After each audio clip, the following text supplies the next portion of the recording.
We need to explain why a ship doesn't easily sink in 1 minute. The ship is pulled down by gravity. The location of the ship's center of gravity is almost fixed, even if you tilt the ship, as long as no weight of the cargo is removed, added, or shifted. Now, the reason the ship doesn't sink is because it has buoyancy. This is the force that pushes the ship upward. This force is equal to the weight. However, this is not like gravity where the location is steady. The center of buoyancy depends on where more water is displaced by our ship.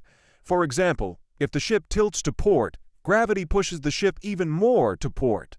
However, if you notice, because of the tilt, more water is displaced in port. So the center of buoyancy also transferred to port, and it pushes the ship upright again. This happens all the time, which is why our ship is stable, except if water gets in, or there's unsecured cargo, or if the tank isn't full.